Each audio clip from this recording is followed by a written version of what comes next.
Her lips were blue. That's the first thing Marcus Thompson noticed when his truck headlights swept across the bus shelter that November night. A woman slumped in a wheelchair, motionless, abandoned. He should have kept driving. Should have called 911 and let someone else handle it. But something, maybe his dead wife's voice, maybe his own desperate loneliness, made him stop. "Come to me," he said. 3 words. She looked up with eyes that had given up on living, and Marcus Thompson, a man who'd stopped believing in second chances, made a choice that would save them both. What happened next? Nobody saw it coming. Not his judgmental neighbors, not social services, not even Marcus himself. Stay until the very end, and comment what city you're watching from. I want to see how far this story of redemption travels. The cold hit Marcus Thompson like a fist the moment he stepped out of his truck.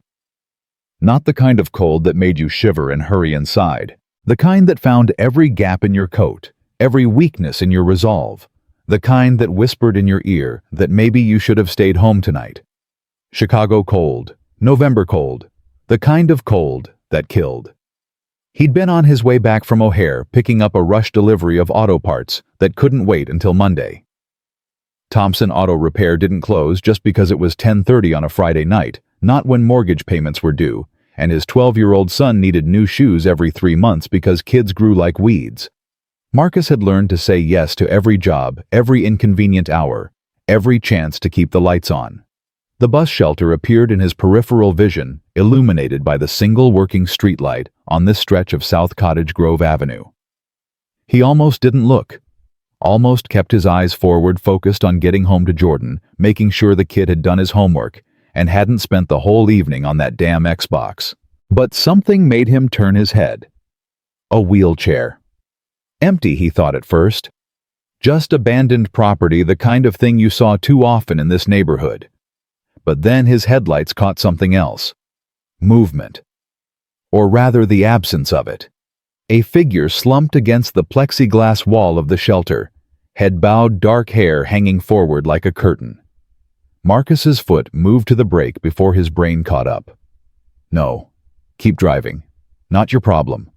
Call 911 if you're so concerned. His truck slowed anyway. Angela's voice clear, as if she were sitting in the passenger seat, where her photo still lived on the dashboard. "Marcus, look." She used to say that when he was too focused on his own thoughts, too locked into his own world. Angela, who'd volunteered at the homeless shelter every Thursday for 15 years. Angela, who'd brought home stray cats and struggling neighbors and anyone who needed help. Angela, who'd been dead for 18 months and whose absence still felt like a fresh wound every single morning. Marcus pulled over. The woman in the wheelchair wasn't moving. At all. Her chest rose and fell in shallow breaths that came out as white vapor in the frigid air, but otherwise she could have been a statue. She wore a thin jacket completely inadequate for November in Chicago. No gloves, no hat, no blanket. Her hands gripping the armrests of the wheelchair had gone pale, the fingernails tinged with blue. How long had she been here? Marcus sat in his truck engine, idling, heat blasting, staring at this stranger who was slowly freezing to death 50 feet away.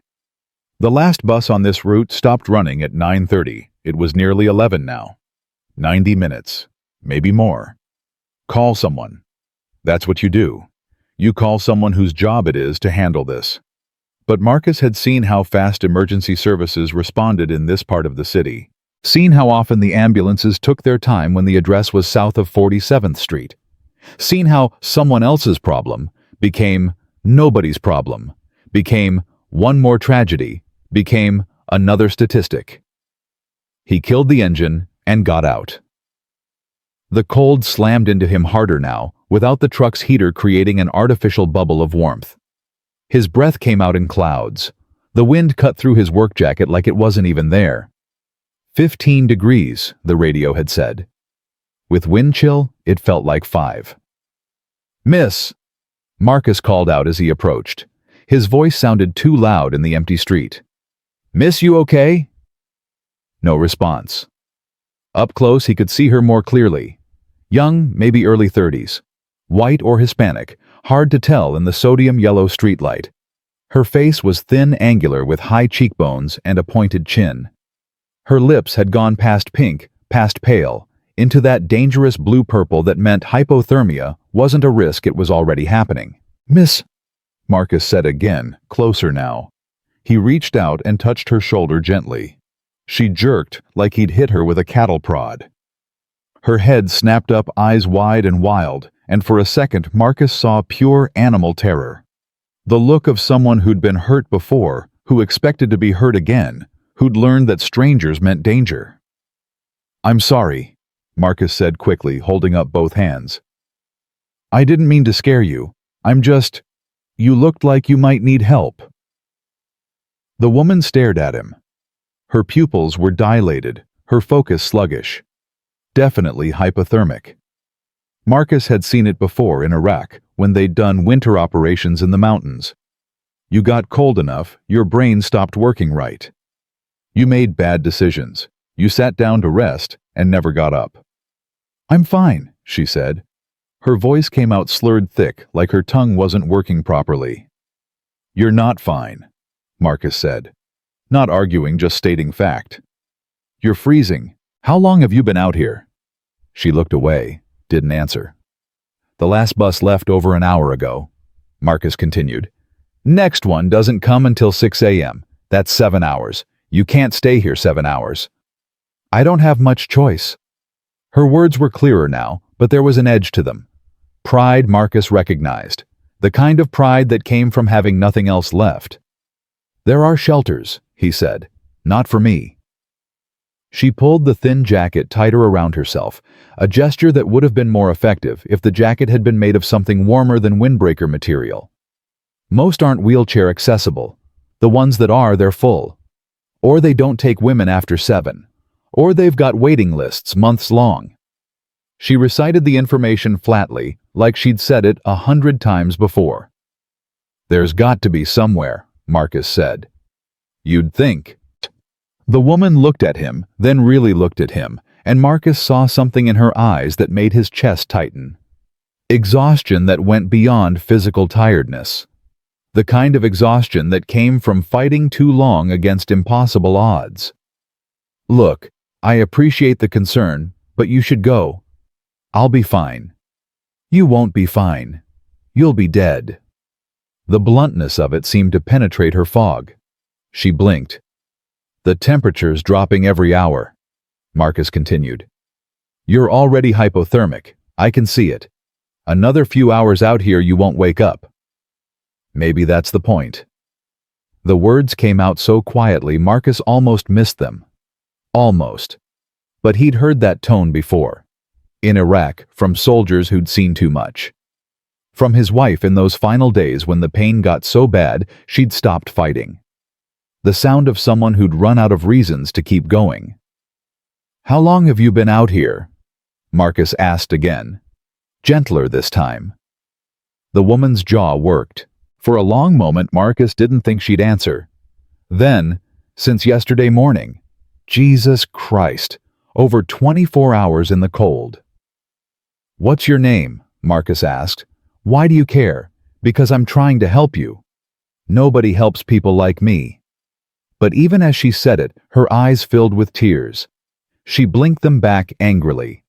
People see the wheelchair, they see a problem, an inconvenience, something that's too much trouble. So they look away and they keep walking and they tell themselves someone else will help. Someone else always helps, right? Except nobody does. Marcus thought about his truck warm and waiting. Thought about Jordan at home, probably asleep by now, safe in his bed. Thought about all the very good reasons he should call 911, get back in his truck, drive home, and let the system handle this. He thought about Angela. "Lisa," the woman said suddenly. "My name's Lisa Martinez." Marcus Thompson. He moved around behind the wheelchair. "Lisa, I live about 3 miles from here. I got a spare room heat that works and hot food. You can warm up, figure out what comes next when you're not dying of hypothermia. No strings." Lisa twisted in her chair to look at him. "You want me to come home with you? A complete stranger. That's what you're offering." Yes. Why, what do you want? Marcus met her eyes. I don't want anything. My wife died last year, breast cancer. She spent her whole life helping people who needed it. If she were here right now, she'd already have you in the truck. So I guess I'm doing what she'd do. Lisa stared at him for a long moment. Marcus could see her calculating, weighing danger against certain death. You could be anyone, she said. Serial killer, rapist, someone who hurts people. I could be, but I'm not. How am I supposed to know that? You're not, Marcus said honestly. You're gonna have to trust me, which I know is asking a lot from someone you just met. But Lisa, if you stay here, you're gonna die. That's not probably, that's a certainty. So you got two choices. Take a chance on a stranger who might hurt you, or stay here and definitely die. Your call. The wind picked up, making the plexiglass shelter rattle. Lisa shivered violently. I can't walk, she said. Her voice had gone small. The wheelchair, it's manual. Someone has to push it. I figured. Marcus gripped the handles. I got it. I'm heavy. Dead weight. My legs don't work at all. I work on cars for a living, Marcus said. I've pushed vehicles heavier than you. We're good. Still, Lisa hesitated. Marcus waited. He wasn't going to force her. Couldn't force her. This had to be her choice. Finally, barely audible, okay. Marcus started pushing. The wheelchair's tires were underinflated, and the bearings needed oil, creating a rhythmic squeak, squeak, squeak that punctuated their progress down Cottage Grove. Lisa sat rigid in the chair, her shoulders tense, like she was expecting him to do something terrible at any moment. How far? She asked after a block. About 2.5 miles. You warm enough? No, but warmer than I was. They passed a closed liquor store, a laundromat with bars on the windows, a check-cashing place that advertised "We Buy Gold" in neon letters. Marcus's neighborhood. Not the worst part of Chicago, not by a long shot, but not the kind of place people visited unless they lived there. You married? Lisa asked suddenly. Widowed, 1.5 years. Kids? 1, Jordan. He's 12. He know you're bringing home a strange woman in a wheelchair. Not yet, Marcus admitted. But Jordan's a good kid. He'll understand. Lisa made a sound that might have been a laugh or a sob. You're either the best person I've ever met or the craziest. Little bit of both, probably. They walked. Marcus walked Lisa Road in silence for another block. Then Lisa spoke again, her voice stronger now that she was moving, getting blood flowing. I wasn't always like this. Homeless, I mean. I had a job, construction site manager, made good money, had an apartment, a car, a life. She paused. Then there was an accident. Marcus waited. She'd tell him or she wouldn't. Crane malfunction. Beam fell. I was in the wrong place. Her voice had gone flat, clinical. T10 complete spinal cord injury, paralyzed from the waist down, permanent. No chance of recovery. I'm sorry. Everyone's sorry. Sorry doesn't pay medical bills. There was bitterness there, deep and old.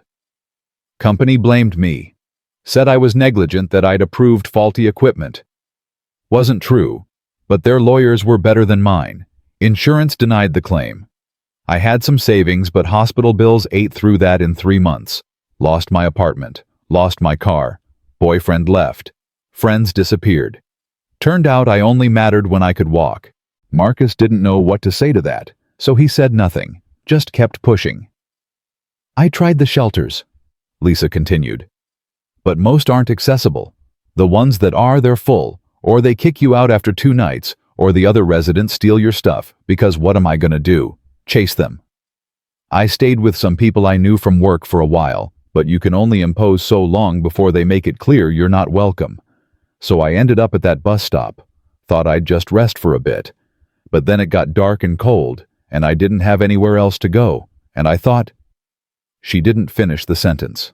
Didn't have to. My wife used to say something, Marcus said. She'd say the world breaks everyone, and afterward some are strong at the broken places. Hemingway, I think. She was always quoting stuff like that. Was she right? About the breaking part? Yeah, about the strong part. Marcus thought about the last 18 months, the grief that still hit him like a truck some mornings, the empty bed, the silent house, the thousand small ways Angela's absence carved holes in his life. Still figuring that out. They turned onto Marcus's street. Small single-family homes, most of them built in the 50s, most of them showing their age. Chain-link fences, small yards, cars from the previous decade parked on the street. Marcus's house was in the middle of the block, a modest brick ranch with a detached garage and a maple tree in the front yard that Angela had planted the year Jordan was born. "This is me," Marcus said. He wheeled Lisa up the driveway to the side entrance, which had fewer steps than the front. Still, it was going to be a problem. 3 steps up to the door. "I can lift you," Marcus said. "If that's okay." Lisa's jaw tightened. "I hate this part." "I know. Every time someone has to carry me, I feel like—" She stopped, swallowed hard. "Like I'm less than human." "You're not," Marcus said. "You just need help with stairs. That's not less than human. That's just physics." He bent, got one arm under her knees, the other behind her back. She was lighter than he expected. Too light. How long since she'd had a real meal? "I'm gonna carry you up, get you inside. Then come back for the chair. That work?" Lisa nodded, her arms going around his neck. She smelled like the cold and sweat, and something else, fear maybe, or just exhaustion. Marcus carried her up the 3 steps, conscious of her weight against his chest, the way her breath came quick and shallow. At the door, he had to do an awkward one-handed unlock while balancing Lisa. Then they were inside. Warmth hit them immediately. Marcus had left the heat on for Jordan, and the house was blessedly, wonderfully warm. "Oh my God," Lisa breathed. "I forgot what warm felt like." Marcus set her down on the living room couch, trying to be gentle about it. She sank into the cushions, eyes closing. "Don't fall asleep yet," Marcus said. "You're hypothermic. We need to warm you up slowly. I'm gonna get your chair, then make you something hot to drink. You just sit tight." He went back outside, retrieved the wheelchair, and brought it in. When he returned to the living room, Jordan was standing in the doorway in his pajamas, staring at Lisa. "Dad!" Jordan's voice was sleep rough, confused. "Who's that?" Lisa's eyes had opened. She looked at Jordan, then at Marcus, fear flickering across her face. "This is Lisa," Marcus said. "She was in trouble, freezing outside. She's gonna stay with us tonight, get warm, get some food. That okay with you?" Jordan looked at Lisa. Lisa looked at Jordan. For a long moment, nobody spoke. Then Jordan said, "You want hot chocolate? Dad makes it with real cocoa. It's really good." The tension in Lisa's shoulders eased slightly. Yeah, that'd be nice." Jordan headed to the kitchen. Marcus followed, leaving Lisa on the couch. "Dad," Jordan whispered once they were out of earshot. "What's going on?" "She was at a bus stop, freezing, had nowhere to go." "So you brought her here?" "What else was I supposed to do?" Jordan studied his father's face. At 12, Jordan was already showing signs of the man he'd become, thoughtful, observant with his mother's eyes and his father's stubborn jaw. "Mom would have done the same thing," Jordan said finally. Marcus felt something loosen in his chest. "Yeah, she would have." They made hot chocolate the real kind, with cocoa powder and milk and a little vanilla, the way Angela had taught them. Marcus added extra sugar to Lisa's cup. She needed the calories. He found some leftover soup in the fridge, heated that up too, put it all on a tray. When he came back to the living room, Lisa was crying. Silent tears that tracked down her face unchecked. "Sorry," she said, wiping at her eyes with the back of her hand. "I'm sorry. It's just, I didn't think anyone would help. I thought I was going to die out there. And you stopped." Marcus set the tray down on the coffee table, sat in the armchair across from her. "You don't have to be sorry for crying," he said. "I've been trying not to," Lisa said. "Crying means you still care, and caring hurts too much when everything keeps going wrong." Jordan appeared with the hot chocolate, handed her a mug. Lisa took it with both hands, holding it close to her face, breathing in the steam. "Thank you," she whispered. "You're welcome," Jordan said.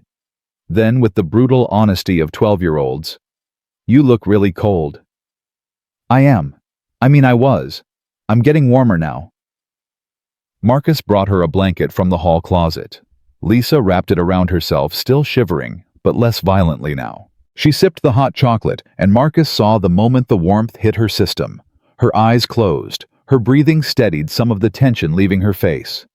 They sat like that for a while, Marcus and Jordan in the armchairs, Lisa on the couch, all of them quiet. The house made its familiar nighttime sounds, the furnace clicking on the refrigerator, humming, the old pipes creaking. Normal sounds. Safe sounds. "What happens now?" Lisa asked finally. "Now you sleep," Marcus said. "Tomorrow we figure out the rest." "I can't impose." "You're not imposing. You're accepting help. There's a difference." Lisa looked at him with those exhausted eyes. "Why are you doing this?" Marcus thought about how to answer that. Thought about Angela, about the promises he'd made to her in those final days. About the kind of man he wanted Jordan to grow up to be. About the kind of world he wanted to live in, even if it was a world without his wife in it. "Because someone should," he said finally. "Because you matter. Because everyone deserves a chance." Lisa started crying again, harder now. Jordan looked at his father, uncertain. "It's okay," Marcus said quietly. "Sometimes people need to cry." So they let her cry. Marcus and Jordan sat there, these two males who didn't quite know what to do with a crying woman, but knew enough not to leave her alone in it. They sat and waited, and gave her space to let it out. When Lisa finally stopped, she looked exhausted, but somehow lighter. "I don't know how to thank you," she said. "You don't have to thank me. Just rest." Marcus showed Lisa to the guest room. Angela's craft room, really, though he'd cleared most of her stuff out months ago, in a fit of grief-fueled productivity that he now regretted. The room was sparse but clean, with a twin bed and a dresser and curtains that Angela had made herself. "Bathrooms across the hall," Marcus said. "I'll put some towels out. And clothes, let me find something clean you can sleep in." He rummaged through his own drawers, found sweatpants and a t-shirt that would be too big on Lisa, but would work for tonight. Laid them on the bed. "Thank you," Lisa said again. "Marcus, thank you." After she'd gone into the bathroom, Marcus stood in the hallway listening to the water run. Jordan appeared beside him. "Is she gonna stay?" Jordan asked. "Just for tonight." "What about tomorrow?" "I don't know, buddy. We'll figure it out." "She doesn't have anywhere else to go, does she?" Marcus looked down at his son. Sometimes Jordan was too perceptive for his own good. "No, I don't think she does." "Then she should stay longer, until she figures something out." "It's not that simple." "Why not?" Jordan's voice was matter-of-fact. "We have the room. Mom would want us to help." Marcus couldn't argue with that. Angela would have absolutely insisted Lisa stay. Would have probably been out there finding Lisa a better wheelchair, making phone calls, organizing a whole support network. "Let's see what tomorrow brings," Marcus said. He helped Lisa transfer from wheelchair to bed, an awkward dignity-robbing process that involved Marcus essentially lifting her while she used her arms to position herself. Lisa's face burned with embarrassment the whole time. "I hate this," she muttered. "I know. I used to be able to do everything myself. Now I can't even get into bed without help." "You'll get stronger," Marcus said. "Your arms will adapt. You'll figure it out." "You don't know that." "No, but I'm choosing to believe it anyway." After Lisa was settled, Marcus checked on Jordan one more time, then headed to his own room. He sat on the edge of the bed. Angela's side, the side that stayed perpetually made because he couldn't bring himself to mess it up, and stared at her picture on the nightstand. "I don't know what I am doing," he said to the photo. "She needs more help than one night of shelter. But I can't just kick her back out on the street. Can I?" Angela smiled in the picture, frozen at age 43, forever younger than Marcus was now. "You'd know what to do," he continued. "You always knew. I'm just making it up as I go." The house was quiet. Outside, the wind rattled the windows. Somewhere down the block, a dog barked. Normal Friday night sounds in a Chicago neighborhood where people minded their own business and got up for work in the morning. Except nothing about tonight had been normal. Marcus had made a choice at that bus stop. Stopped when he could have driven past. Spoken when he could have stayed silent. Offered help when he could have called someone else.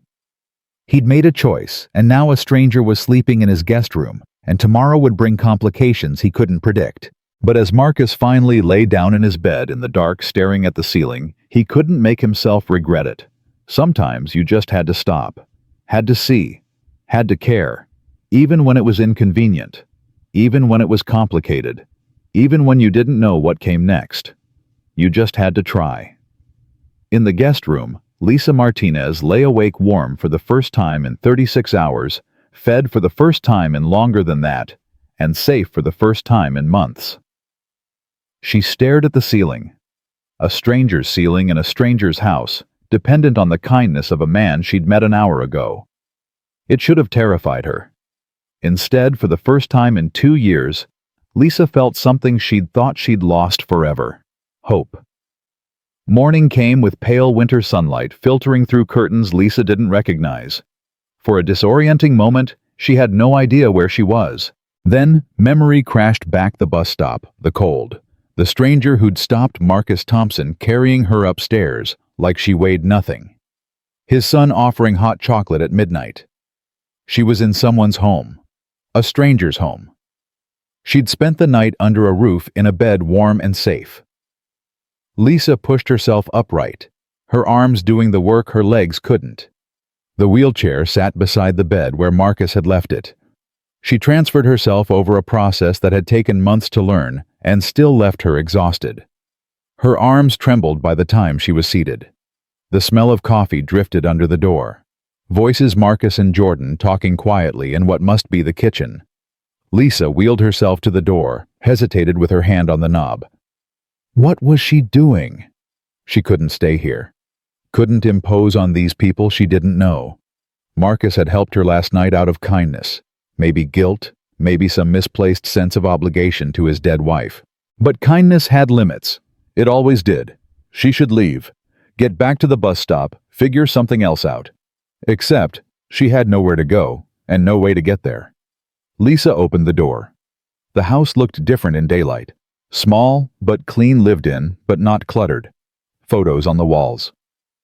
Marcus and a woman who must have been Angela Jordan as a baby. Family pictures spanning years. Angela had been beautiful, Lisa noticed. Dark hair, warm smile. The kind of face that made you trust her.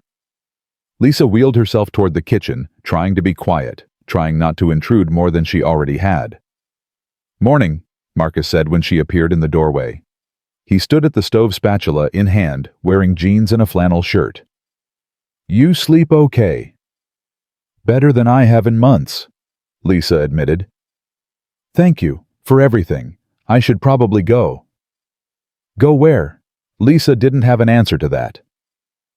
"Sit," Marcus said, gesturing to the kitchen table. "Have some coffee. Breakfast'll be ready in a minute."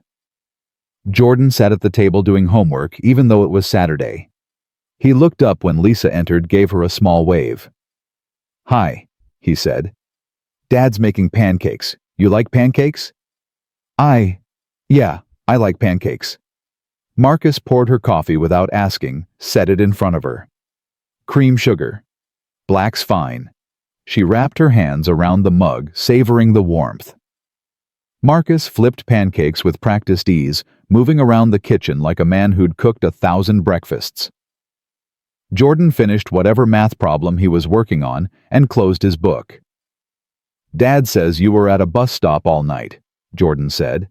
No preamble, no dancing around it. Kids didn't know how to be anything but direct. Jordan? Marcus said, a warning in his voice. It's okay, Lisa said. Yeah, I was. Why?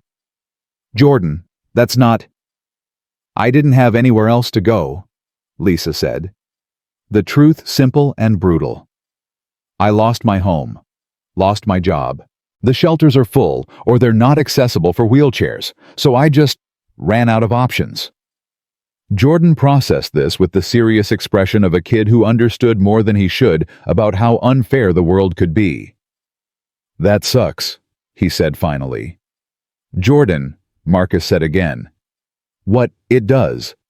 It's not fair. No, Lisa agreed. It's not fair. Marcus brought pancakes to the table, 3 plates stacked high. Real pancakes, not from a mix with butter melting on top. Lisa couldn't remember the last time someone had cooked for her. Eat, Marcus said. Then we'll talk.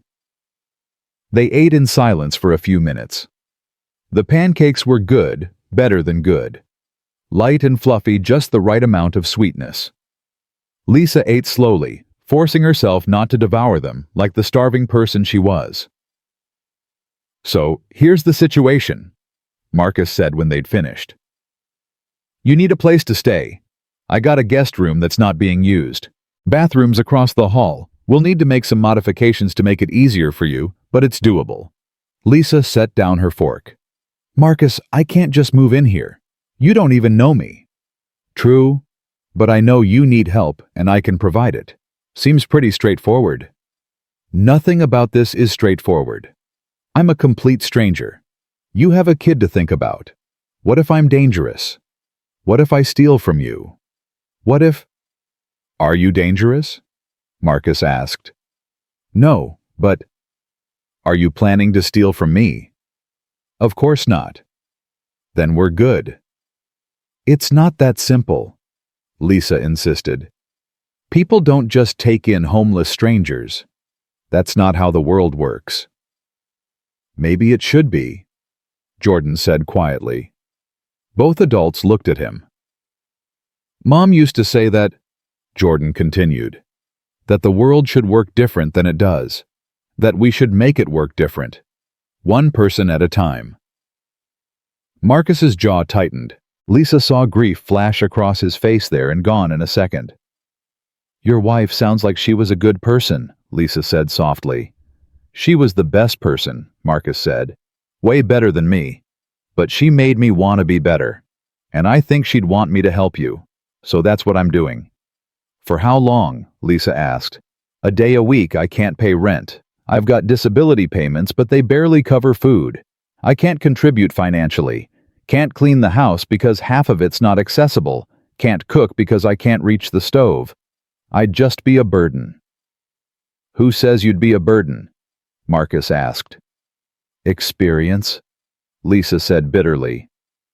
Every person I've ever relied on since the accident has made it clear that I'm too much work, too much trouble, too much need, so they leave. Or they ask me to leave. Either way, I end up alone. Marcus leaned back in his chair, studying her. You got skills. Before the accident, what did you do? I was a construction site manager. Commercial builds. I coordinated crews, managed schedules, handled budgets, dealt with contractors and suppliers and building inspectors. So you're organized, good with numbers, good with people. Was good with people, Lisa corrected. Hard to manage anyone when you're living in a wheelchair at a bus stop. Skills don't disappear just because your circumstances change, Marcus said. You still know how to do all that stuff. You just need a chance to use it. Nobody's going to hire me like this. I didn't say anything about getting hired. I'm talking about contributing here. Jordan's homework, you could help him with math. I'm terrible at math. The garage I run my own auto repair shop, do the books myself, and I hate every minute of it. You want to contribute? Help me organize my disaster of a filing system. The house. Yeah. Okay. Vacuuming might be tough, but you can cook if we set up the kitchen right. You can do laundry. You can do 100 things. Lisa stared at him. You're serious. Dead serious. You stay here, you're part of the household. Everyone contributes what they can. You're not a guest. You're not charity. You're part of how this place functions. And when you get tired of me, when I become more trouble than I'm worth, then we'll deal with that when it happens, Marcus said. But Lisa, I'm not going to lie to you. I'm tired. I'm exhausted. I've been running on empty since Angela died, trying to keep this house together, keep the business running, raise Jordan by myself, and I'm barely managing. So yeah, having another adult around who can help. That's not you being a burden. That's you being a partner. The word hung in the air between them. Partner. I don't understand you, Lisa said. You don't make sense. Normal people don't do this. Maybe I'm not normal people. You're definitely not normal people, Jordan said. Normal people are boring. Despite everything, Lisa felt herself smile. Your son's a smart kid. Too smart sometimes, Marcus said, but there was affection in his voice. So what do you say? You want to give this a try? No pressure. You want to leave, you leave. But you need a place to stay, and I need help keeping my life from falling apart. Seems like we could help each other. Lisa looked around the kitchen, looked at Marcus, who was offering her something nobody else had offered in 2 years a chance. Looked at Jordan, who was watching her with his mother's kind eyes. She should say no, should protect herself from the inevitable disappointment when this arrangement fell apart. Should leave now before she got attached, before she let herself hope. Okay, Lisa heard herself say. Okay, I'll try. The relief on Marcus's face was unmistakable. Good, that's good. So let's figure out logistics. First thing, bathroom. You need grab bars. Special equipment. I can manage most things myself, Lisa said. But a shower chair would help. And yeah, grab bars. The toilet's going to be tricky. It's too low. I need a raised seat. I'll get that today, Marcus said. What else? They spent the next hour going through the house, identifying obstacles and solutions. The doorways were just barely wide enough for the wheelchair. The kitchen needed reorganization, moving frequently used items to lower shelves, making space at the counter where Lisa could work. The bedroom was fine, but the closet rod was too high. Marcus took notes on everything, his mechanic's brain already problem-solving. This isn't that different from accessibility retrofits on vehicles, he said. Different scale, same principle. Make it work for the person who needs to use it. Around noon, there was a knock at the door. Marcus answered it to find an elderly black woman standing on the porch holding a casserole dish and wearing an expression that suggested she was prepared to pass judgment. Mrs. Washington, Marcus said. Morning. Don't you morning me, Marcus Thompson, the woman said, pushing past him into the house. The whole street's talking about how you brought home some white girl in a wheelchair in the middle of the night. What's going on here? Lisa, who'd wheeled herself into the living room to give Marcus space, suddenly found herself face to face with Mrs. Washington's sharp assessment. I'm Lisa, she said, lifting her chin. And I'm half Hispanic, not that it matters. It matters to me, Mrs. Washington said. I've known Marcus since he was Jordan's age. I knew his wife. Loved her like my own daughter. So yes, it matters to me who's moving into her house. I'm not moving into anyone's house, Lisa said, feeling her defenses go up. I'm just staying here temporarily because I had nowhere else to go, and Marcus offered to help. I didn't ask him to. I didn't want his help. But it was either accepted or freeze to death, so excuse me if I chose not to die. Mrs. Washington blinked. Then surprisingly, she smiled. You got some spine. I like that.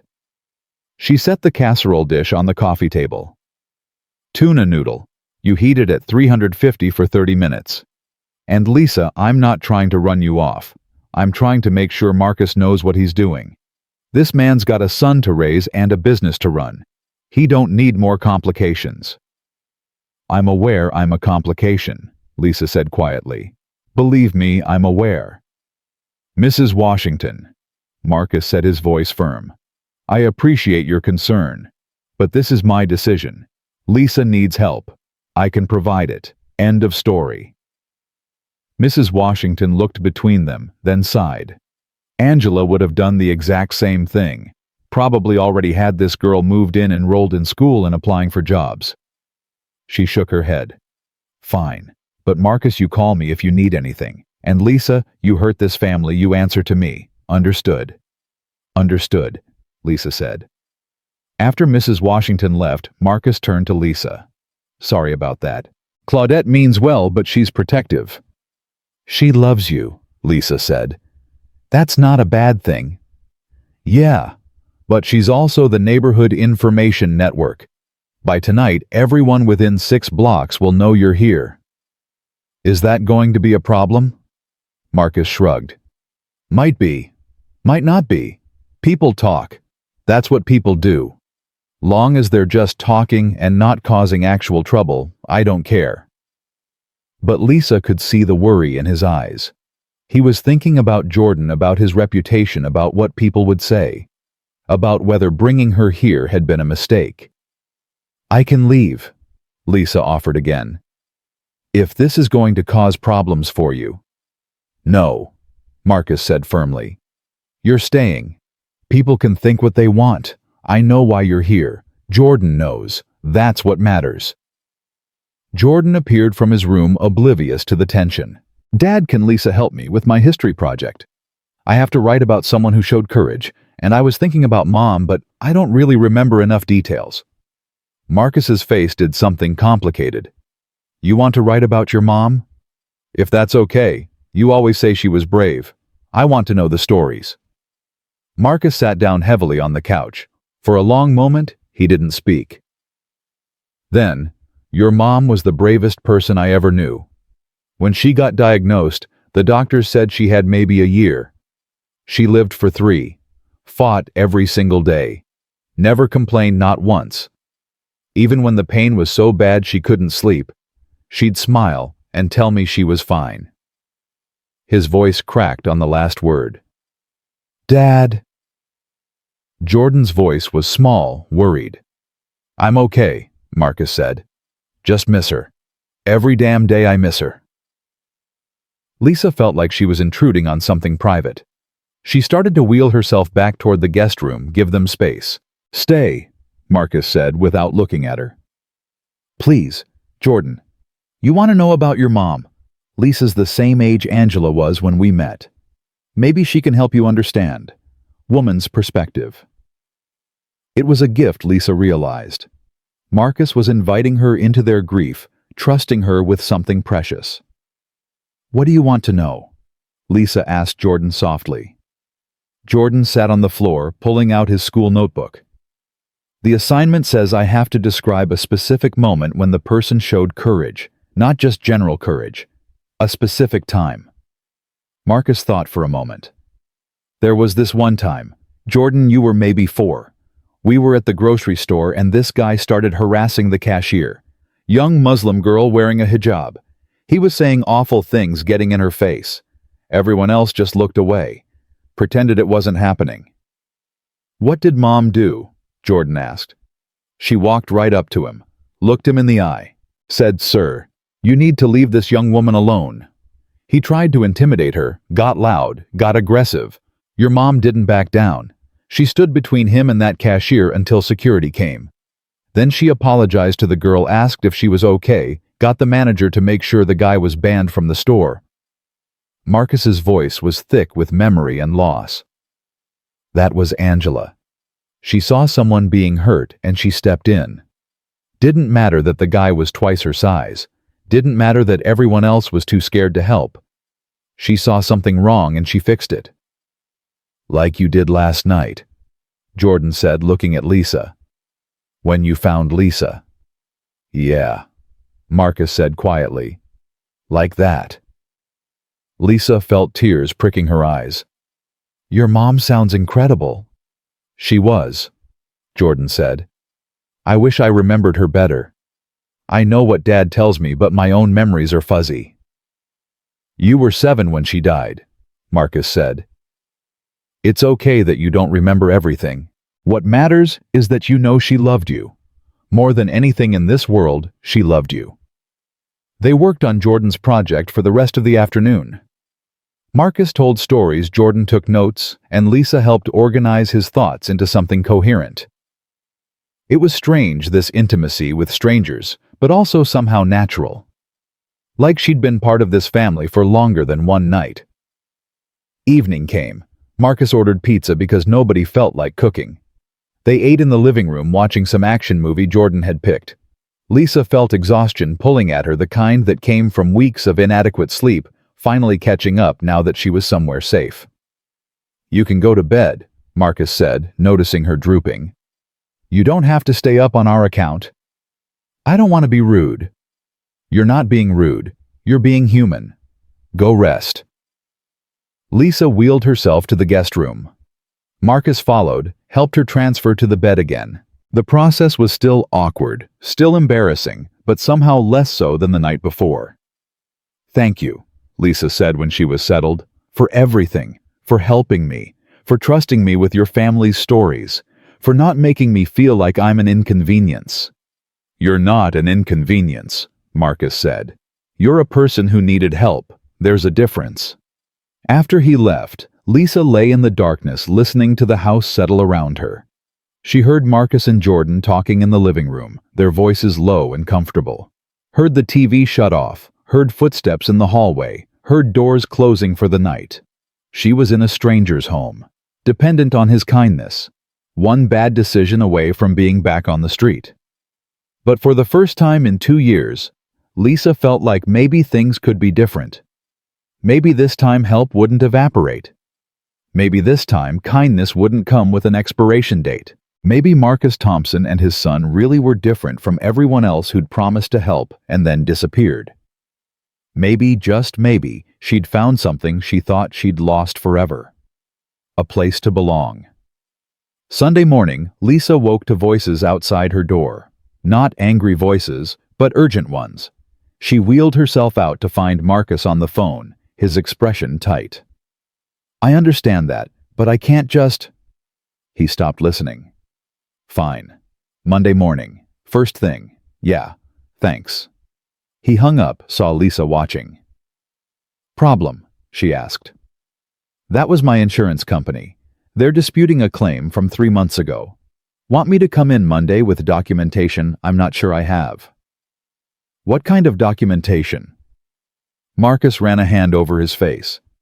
"Invoices, receipts, work orders. I've got them somewhere, but my filing system is basically throw everything in a box and hope for the best." "I could help," Lisa offered. "I used to manage construction budgets. Dealt with insurance claims all the time." Marcus hesitated. "Lisa, you just got here. You don't have to." "I want to. You're letting me stay here. Let me actually contribute something." An hour later, Lisa sat in Marcus's home office, really just a corner of the garage, with a desk and filing cabinets, staring at what could only be described as organized chaos. Papers everywhere, receipts mixed with invoices, mixed with personal documents, mixed with what looked like Jordan's old-school art projects. "Okay," Lisa said. "This is bad, but I've seen worse." "Liar," Marcus said. "Okay, I haven't seen worse, but it's fixable." She spent the day organizing. Marcus brought her lunch coffee, checked on her periodically. Jordan helped by sorting papers into piles based on Lisa's instructions. By evening, the filing cabinet actually contained files organized by year and category. Lisa had found the documents Marcus needed and compiled a folder for the insurance meeting. "I don't know what to say," Marcus said, staring at the transformed space. "This would have taken me weeks." "This is what I do," Lisa said. "What I used to do anyway. Organize, manage, keep track of details so other people can focus on the work. You're good at it. I used to be, before I lost everything and forgot how to be good at anything." Marcus sat on the edge of the desk, looking at her directly. "Lisa, I'm gonna say something, and I need you to hear it. You didn't lose your skills when you lost your ability to walk. You didn't become less capable. The world just got harder to navigate. But the person who could manage million-dollar construction projects, she's still in there. Lisa's throat tightened. I'm not that person anymore. Yeah, you are. You're just also a person who's been through hell. Both things can be true. That night after dinner, Jordan asked if Lisa wanted to watch a movie with them. They settled on some Marvel film Lisa had never seen. Halfway through, she realized Jordan had fallen asleep, his head against Marcus's shoulder. He does this every Sunday, Marcus said quietly. Falls asleep during movies. Used to drive Angela crazy. You miss her. Every second of every day. Marcus looked down at his son. But I'm grateful I had her at all. 18 years together.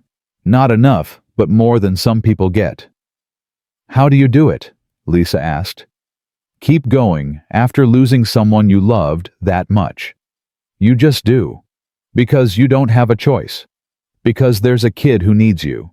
Because life keeps moving forward whether you're ready or not. He paused. But I'm not gonna lie, it's hard. Some days I go through the motions and that's all I can manage. Other days I'm okay. There's no pattern to it. Grief just shows up when it wants. I lost everyone, Lisa said. But I didn't lose them to death. I lost them because they decided I wasn't worth the trouble anymore.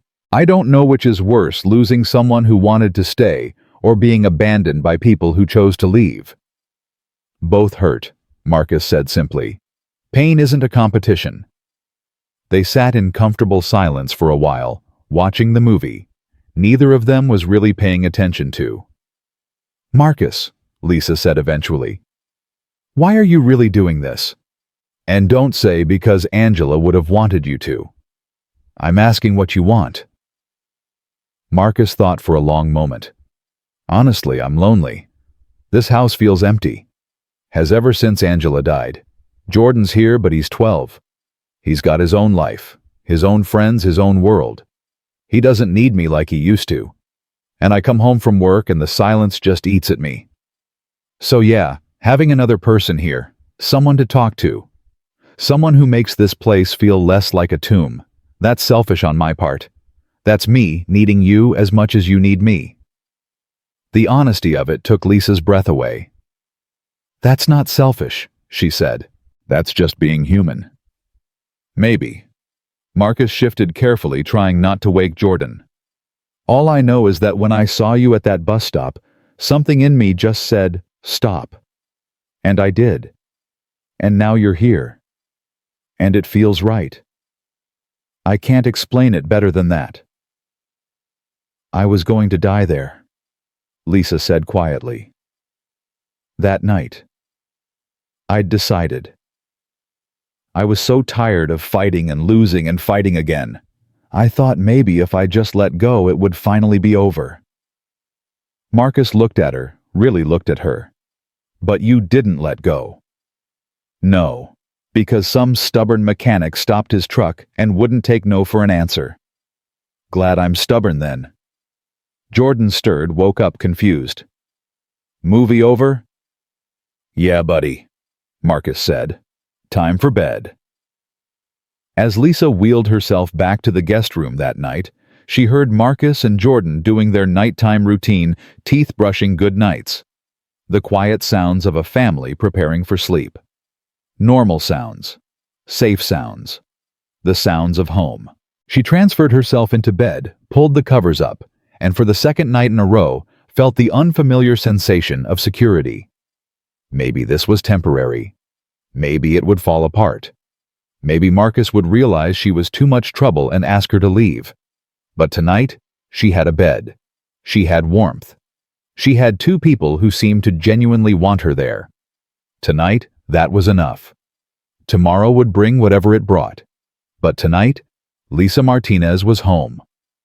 Monday morning arrived with the sharp clarity of December air and the weight of reality settling back in. Marcus left for his insurance meeting at 7, leaving Lisa and Jordan to navigate breakfast on their own.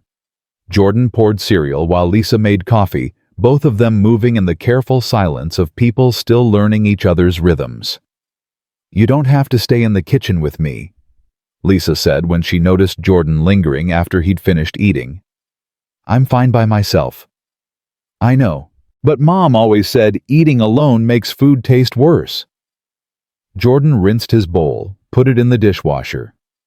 Besides, I like having you here. The house doesn't feel so empty. The simple honesty of it made Lisa's chest tight. Your dad said something similar. Dad doesn't say much about how he feels, but I can tell he's been lonely. He tries to hide it, but I'm not stupid. Jordan grabbed his backpack. School starts in 40 minutes. You gonna be okay here by yourself? I've been by myself for 2 years. I think I can manage a few hours. After Jordan left, Lisa wheeled through the house, really seeing it for the first time without Marcus or Jordan there. Photos everywhere. Angela's presence still saturated every room. Wedding pictures, baby pictures, vacation snapshots. A life fully lived cut short too soon. Lisa stopped in front of one photo in particular. Angela and Marcus, maybe 10 years younger, both laughing at something outside the frame. The joy in their faces was almost painful to witness. I'm not trying to replace you, Lisa said to the photo. I just need somewhere to survive until I figure out what comes next. Angela smiled in the picture, frozen in happiness, offering no answers. Lisa spent the morning continuing to organize Marcus's business files. Around 11, there was a knock at the door. She wheeled over, opened it to find a white woman in her 60s holding a plate of cookies and wearing an expression of barely concealed curiosity. Hello, dear. I'm Patricia Hayes from 3 houses down. I wanted to welcome you to the neighborhood. I'm not sure I'm really part of the neighborhood, Lisa said carefully. I'm just staying here temporarily. Oh, we've all heard about your situation. Claudette Washington has been very thorough in her reporting. Patricia's smile was friendly, but her eyes were assessing. It's very generous of Marcus to help you. Very generous indeed. The subtext was clear. Patricia wanted to know exactly what kind of help Marcus was providing. He's a good man, Lisa said evenly. His son, too. Angela was my dear friend. We used to have coffee every Thursday. I miss her terribly. Patricia handed over the cookies. I just wanted to make sure everything was appropriate. For Jordan's sake, you understand. I understand perfectly, Lisa said, taking the cookies with a smile that didn't reach her eyes. Marcus is helping someone in need. Nothing inappropriate about basic human decency. Patricia's smile tightened. Of course not. Well, if you need anything, dear, I'm just down the street. After she left, Lisa sat holding the plate of cookies and fuming. The judgment was obvious, barely disguised under concern for Jordan. A single man bringing home a younger woman, even one in a wheelchair. People were already talking, already assuming the worst. Marcus returned an hour later looking frustrated. How'd the meeting go? Lisa asked. Insurance companies being difficult. They want more documentation, more proof that the work was actually done. I've got invoices, but they're questioning whether they're legitimate. He dropped his keys on the counter with more force than necessary. Sometimes I think they deny claims just to see if people will give up. Do you have photos of the work before and after? Marcus blinked. Some. Why? Photos are harder to dispute than paperwork. If you've got visual proof the work was completed, they'll have a harder time denying the claim. I take photos for most jobs. Force of habit. They're on my phone. Then let's compile them with the invoices. Create a comprehensive packet they can't argue with. They spent the afternoon doing exactly that. Lisa organized everything chronologically, matching photos to invoices to work orders, creating a timeline that clearly documented each job. Marcus watched her work with something like awe. You're really good at this, he said. I told you this is what I did. Just because I can't walk doesn't mean I can't think. I didn't mean... I know what you meant, and I'm not offended. I'm just stating facts. Lisa printed out the last page. There. That's everything. If they deny this claim now, they're just being malicious. Marcus picked up the packet, flipping through pages. This is professional. Like really professional. Lisa, have you thought about doing this for other people? What do you mean? Small business owners like me were terrible at paperwork, terrible at dealing with insurance companies and tax documents and all the administrative stuff that keeps a business running. There's got to be other people who'd pay for this kind of help. I don't have an office. I don't have equipment. I don't even have a permanent address. You have here. You have my computer, my printer, and you just proved you still know how to do this work. Marcus sat down across from her. I'm serious. You could start small. Help me with my business. If it works out, maybe take on other clients. Build something. Marcus, I can't just set up a business in your house. Why not I run a business out of my garage? Jordan does his homework at the kitchen table. Why can't you do consulting work from the spare room? Because I'm homeless. Because I have no money. Because starting a business requires skills and determination. You've got both. Marcus leaned forward. Look, I'm not saying this'll be easy, but you can't tell me you want to spend the rest of your life dependent on other people's charity.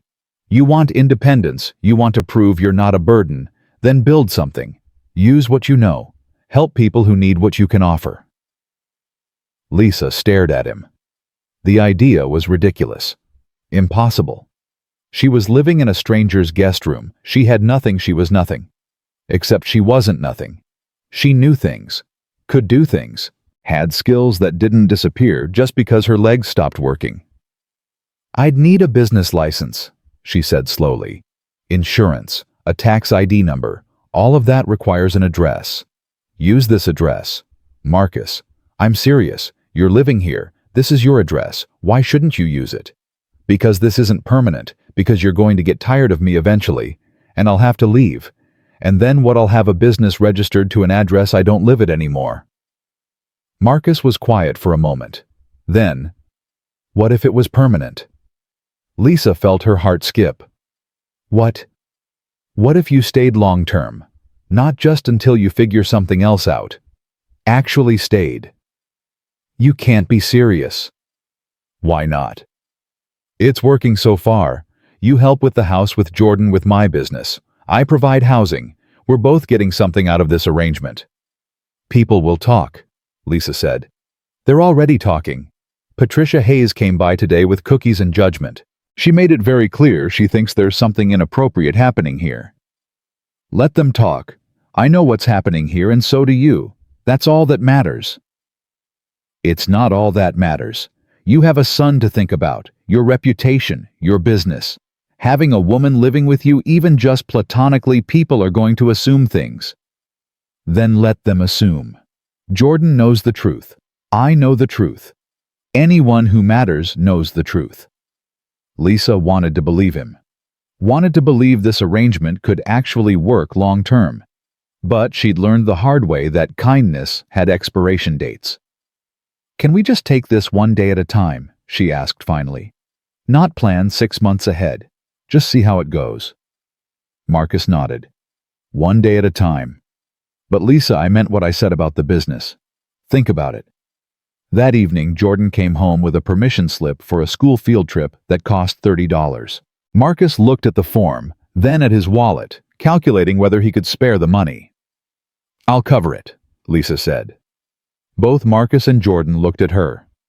I have disability payments. Not much, but enough. Let me pay for this. Lisa, you don't have to. I want to. You're not charging me rent. The least I can do is contribute something financially. Marcus hesitated, then nodded. Okay. Thank you. It was a small thing, $30 for a field trip. But to Lisa, it meant something larger. It meant she wasn't completely helpless.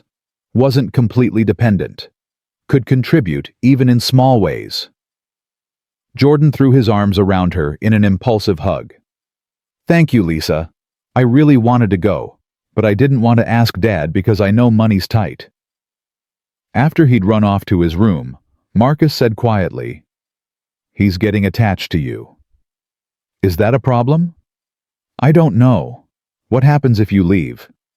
If this doesn't work out, he's already lost his mother. I don't want him to lose someone else he cares about." "Then we make sure it works out," Lisa said. "One day at a time, remember." The next few weeks developed a rhythm. Marcus worked at his shop, Jordan went to school, and Lisa began actually building something. She started with Marcus's business, spending hours organizing years of neglected paperwork, setting up proper filing systems, creating spreadsheets that tracked income and expenses. She handled insurance claims, followed up with clients who hadn't paid their invoices, negotiated with suppliers for better rates. Within 2 weeks, Marcus's business finances were clearer than they'd been in years. "I found $3,000 in uncollected payments," Lisa told him one evening. "Clients who never paid their final invoices and you never followed up." Marcus stared at the list she'd compiled. "I didn't even realize." "That's because you're focused on fixing cars, not chasing down money. But someone needs to chase down money, or you go out of business." "So you're saying I need you?" "I'm saying every business needs someone handling the administrative side. You're good at what you do. You're terrible at paperwork. That's not an insult, it's just a fact." Marcus showed the list to a friend who owned a landscaping business. The friend asked if Lisa would be willing to do the same for him. Lisa said yes. Then the friend told another friend who told another friend, and suddenly Lisa had 5 clients, all small business owners who were drowning in paperwork and desperate for help. She set up a proper workspace in the guest room. Marcus helped her install a desk at wheelchair height, organized the room so everything was accessible. Lisa created a website, basic but functional. Registered her business, got insurance, made it official. By the end of the first month, she was making money. Not much, but enough to pay Marcus rent, buy her own food, contribute to household expenses. "You don't have to pay rent," Marcus said when she handed him a check. "Yes, I do. I'm not a guest anymore. I'm a tenant. This is a business arrangement." "Is that what this is?" Something in his voice made Lisa look up. "What else would it be?" Marcus didn't answer, just took the check and walked away. Jordan's Christmas program happened on a Thursday evening. Lisa hadn't planned to go. It was a family event. She wasn't family. It felt like overstepping. But Jordan asked her directly, "Will you come? Dad's gonna be there, but it'd be nice to have someone else too. Mom always used to come." The mention of Angela made Lisa hesitate. "Jordan, I don't think—" "Please. Everyone else has family there. I don't want it to just be Dad." So Lisa went. She sat next to Marcus in the school auditorium, surrounded by families feeling acutely aware of how they looked. A black man, a white woman in a wheelchair watching the same child. People stared. People whispered. Lisa tried to ignore it. Jordan sang off-key in the choir exactly like Marcus had said he would. Marcus laughed, his whole face transforming with joy, and Lisa felt something shift in her chest. This man who'd saved her life, who'd given her a chance when no one else would, who'd lost his wife and kept going anyway, she was starting to care about him in ways that had nothing to do with gratitude. After the program, families clustered in groups talking and laughing. Jordan ran over excited. "Did you see me? I remembered all the words this time?" "You did great, buddy," Marcus said, pulling him into a hug. Jordan turned to Lisa. "What did you think?" "I think you're braver than me. I could never sing in front of that many people. Mom used to say being brave doesn't mean not being scared. It means doing the thing even though you're scared." Angela's words still teaching lessons from beyond the grave. Patricia Hayes approached her, smile tight. "Marcus, Jordan sang beautifully. Angela would have been so proud." "Thanks, Patricia." Patricia's eyes slid to Lisa. "And you brought your house guest. How nice." The emphasis on house guest was deliberate, designed to remind everyone that Lisa didn't belong.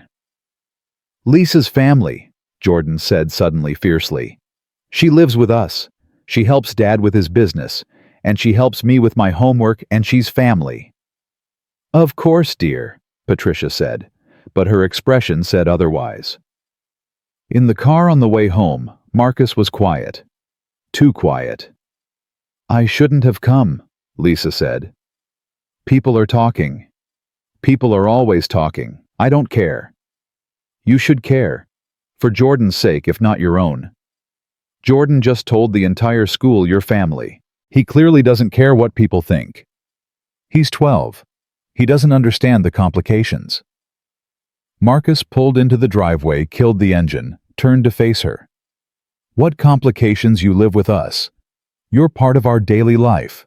Jordan loves you. He stopped. You what? I depend on you. Marcus finished. More than I probably should. You make this house feel like a home again instead of a tomb. You make Jordan laugh. You make me remember that life keeps going even when you think it can't. So yeah, people can talk. But I'm not asking you to leave. Lisa's throat was tight. This was supposed to be temporary. Things change. Marcus, I'm still trying to figure out how to live in this body, in this wheelchair, in this world that wasn't built for me. I can't also figure out what we are to each other. Then don't figure it out. Just be here. That's enough. But it wasn't enough, not really. Because Lisa was starting to feel things she had no right to feel. Starting to look forward to mornings when Marcus made coffee. Starting to notice the way his eyes crinkled when he smiled. Starting to care about this man and his son in ways that went beyond gratitude. She was starting to feel like she belonged. And that terrified her more than anything. January brought bitter cold and a phone call that changed everything. Lisa was working at her desk when her phone rang with a number she didn't recognize. Is this Lisa Martinez? Yes. Who's this? My name is David Chen. I'm an attorney. I've been contacted by a former employee of Meridian Construction regarding your accident case. Lisa's heart stopped. What? James Walsh, the crane operator involved in your accident. He's come forward with evidence that the company knew the equipment had maintenance issues and failed to address them. He's willing to testify that you were not responsible for the accident, that company negligence was the direct cause. Why would he do that? It's been 2 years. He says his conscience couldn't take it anymore. He watched the company destroy your life to protect themselves, and he couldn't live with that. Chen paused. Ms. Martinez, with his testimony and the maintenance records he preserved, we believe we have a strong case. The company will likely settle rather than go to trial. Settlement. You mean money? Potentially significant money. Enough to cover your medical expenses, lost wages, pain and suffering. And an admission of fault, if that matters to you. It mattered more than Lisa could articulate. Not just the money, though, that would change everything, but the acknowledgement that she'd been telling the truth, that her life had been destroyed by someone else's negligence and greed. What do I need to do? She asked. Come to my office. We'll discuss the details, review the evidence, file the lawsuit. This could take months, but Ms. Martinez, I think we're going to win. After she hung up, Lisa sat staring at the wall. If the settlement came through, she'd have money. Real money. Enough to get her own place, start over, stop depending on Marcus's charity. Stop living in his house. Stop seeing him every day. Stop being part of Jordan's life. The thought made her feel like she was drowning. Marcus came home that evening to find her sitting in the living room in the dark. Lisa, you okay? She told him about the phone call, watched his face carefully for his reaction. That's incredible, he said. Lisa, that's justice. Finally. If the settlement comes through, I'll have enough money to leave. Get my own place. Stop being your problem. Marcus sat down across from her. You were never my problem. I'm living in your house, dependent on your generosity. If I have money, I don't have to be dependent anymore. Is that what you want? To leave? Lisa didn't know how to answer that. 6 weeks ago, the answer would have been obvious. Of course she wanted independence. Of course she wanted her own space. But now, sitting in this house that had become home with this man, who'd become important with a kid who called her family, the answer wasn't clear anymore. I don't know what I want, she admitted. Then figure it out. But Lisa, whatever you decide, I want it to be what you actually want. Not what you think you should want. Not what's easiest or most logical. What you actually want. What if what I want doesn't make sense? Most things worth having don't make sense at first. Jordan appeared in the doorway, rubbing sleep from his eyes. Why's everyone sitting in the dark? Just talking, buddy, Marcus said. Go back to bed. Is Lisa leaving? The question hung in the air, sharp and painful. No, Lisa said before she could think better of it. No, I'm not leaving. Promise. Lisa met Marcus's eyes, saw something there that made her heart race. I promise, she said. I'm not going anywhere. After Jordan went back to bed, Marcus stayed sitting across from her in the dark. Did you mean that? He asked quietly. I don't know. Maybe. Yes. Lisa laughed, the sound brittle. I spent 2 years with nowhere to go and no one to care. Now I have somewhere and I don't know what to do with it. You don't have to do anything. Just stay. Be here. Let us care about you. And when you get tired of me, when I become more burden than benefit, that's not going to happen. You can't know that. No, Marcus agreed. I can't know that. But I can choose to believe it anyway. Just like you chose to trust me that night at the bus stop. You took a chance on a stranger. Now I'm asking you to take a chance on this, whatever this is between us. What is this between us? Lisa asked. Marcus was quiet for a long moment. Then, honestly, I don't know. But I know I look forward to coming home because you're here. I know Jordan's happier than he's been since Angela died. I know this house feels alive again. Maybe that's enough for now. Maybe we don't have to define it. People will talk. Let them. They'll assume things. Let them assume. Lisa thought about Patricia Hayes and her judgment. Thought about Claudette Washington and her suspicion. Thought about the whispers and stares at Jordan's Christmas program. Then she thought about Marcus making coffee every morning. About Jordan doing homework at the kitchen table while she worked beside him. About Sunday movie nights and terrible singing and feeling like she mattered. Okay, she said. Okay, I'll stay. Not because I have to, because I want to. Marcus smiled, and in the darkness, Lisa could see the relief on his face. Good, he said. That's good. Neither of them moved. They sat in the dark living room, two broken people who'd found something, neither expected, building something, neither could name, choosing each other one day at a time. Outside, snow began to fall, covering the street in white, making everything clean and new. Inside, Lisa Martinez felt something she hadn't felt in 2 years. Safe. Wanted. Home. The lawsuit moved forward through February, like a glacier, slow, inexorable, grinding everything in its path. David Chen called weekly with updates. Discovery was proceeding. Meridian Construction's lawyers were already making settlement noises. James Walsh's testimony was solid, his documentation damning.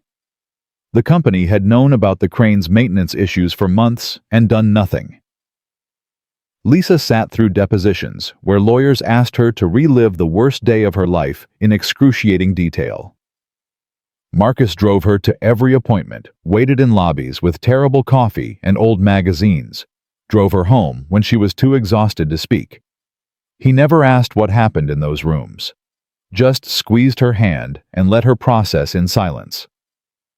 Jordan noticed the toll it was taking, found her one evening staring at nothing, her laptop open, but ignored. You okay? He asked. Just tired. Dad gets that look sometimes, when he's thinking about Mom. Jordan sat on the floor beside her wheelchair. You don't have to pretend you're fine all the time. It's okay to be sad. When did you get so wise? Mom used to say that feelings are like weather. They come and they go. You can't control them, you just have to wait them out. Lisa felt tears prick her eyes. Your mom was right about a lot of things. Yeah. I wish I remembered more of what she said. Dad tells me stories, but it's not the same as remembering myself. What do you remember? Jordan thought for a moment. I remember she smelled like vanilla, and she used to sing to me at bedtime, even though she couldn't carry a tune. Dad says I got my terrible singing from her. He smiled. And I remember she hugged really tight, like she was trying to squeeze all her love into you at once. She sounds like she was an amazing mom. She was, but you're pretty great too. The simple statement undid something in Lisa's chest. Jordan, I'm not trying to replace your mom. I know, but you're here and she's not, and that's okay. I can miss her and still be glad you're here. Both things can be true. After he went to bed, Marcus found Lisa crying quietly in the living room. Jordan, he asked, sitting beside her. He told me I'm great, that he's glad I'm here. Lisa wiped her eyes. I don't deserve that kid. Yeah, you do. Lisa, you've been good for him. Good for both of us. I'm a mess. I'm still figuring out how to live in this body. I wake up some mornings and forget I can't walk, try to get out of bed the normal way. I have nightmares about the accident. I'm not good for anyone. Marcus took her hand. You think I don't have nightmares? You think I don't wake up reaching for Angela and remember all over again that she's gone? Everyone's a mess, Lisa. The difference is whether you're a mess alone or with people who care about you. When did you become a philosopher? I've had a lot of time to think about grief. He paused. And about second chances, about what it means to keep living after you think your life is over. Is that what this is? A second chance? I don't know what else to call it. They sat holding hands in the quiet house, and Lisa thought about how strange it was that the worst night of her life had somehow led to this, to belonging, to mattering, to being part of something again. March brought the first signs of spring and a settlement offer that made Lisa's head spin. $1.2 million.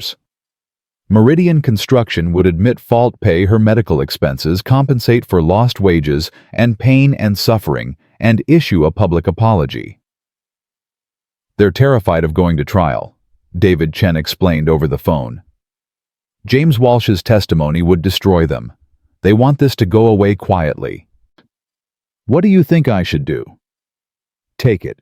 You'll never get a better offer, and trials are unpredictable. This is guaranteed money, guaranteed admission of fault. It's a good settlement, Lisa. She should have been elated, should have been celebrating. Instead, she felt numb. Can I think about it? You have 72 hours.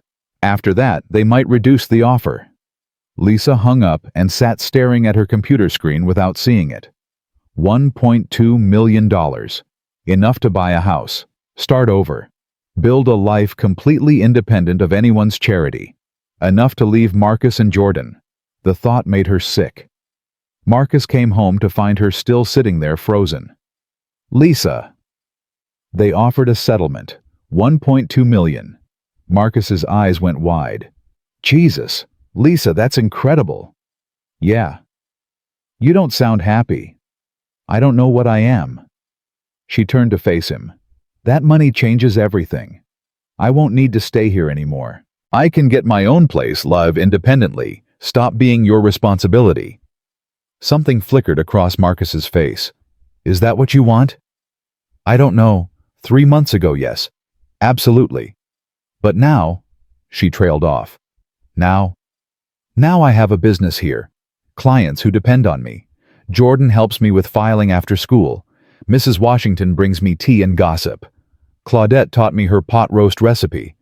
I have dinner with you every night and watch terrible movies on Sundays, and this house feels like home, and I don't know what to do with that.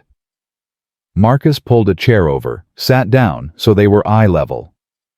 Lisa, if you want to take that money and start fresh somewhere else, I'll understand. I'll help you find a place, help you move whatever you need. But if you're thinking about leaving because you think you should, because you think that's what independence means, then I'm asking you to reconsider. Why? Because I don't want you to go.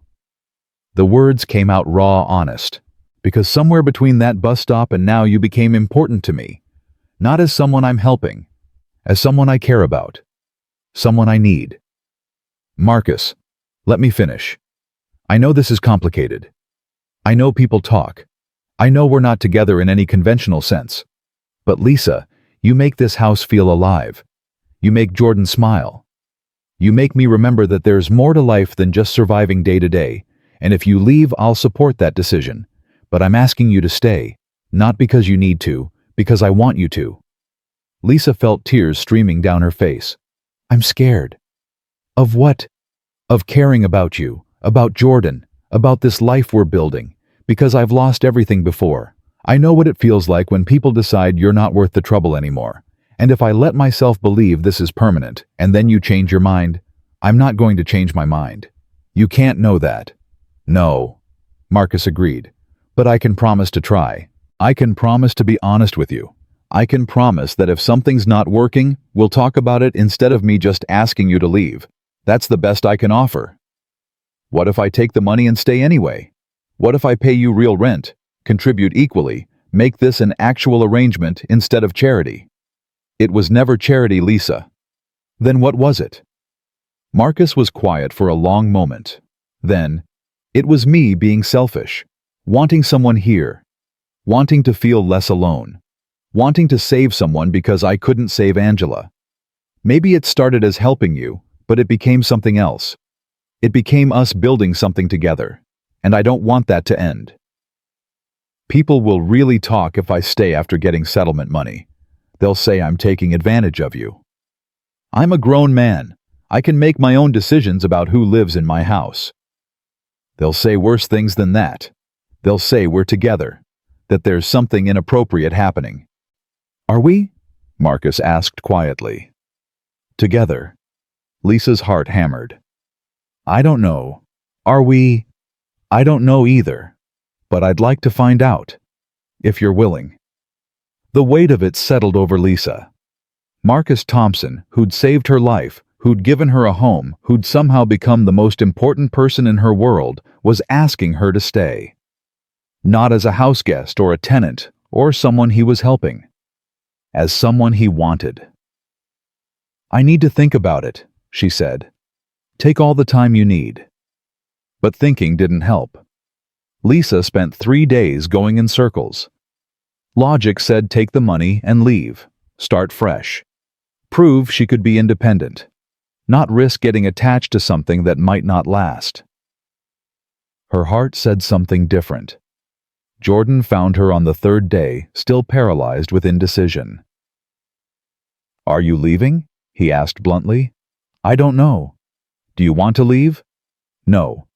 But I don't know if staying is smart." Jordan sat on the floor beside her wheelchair, like he always did when they had serious conversations.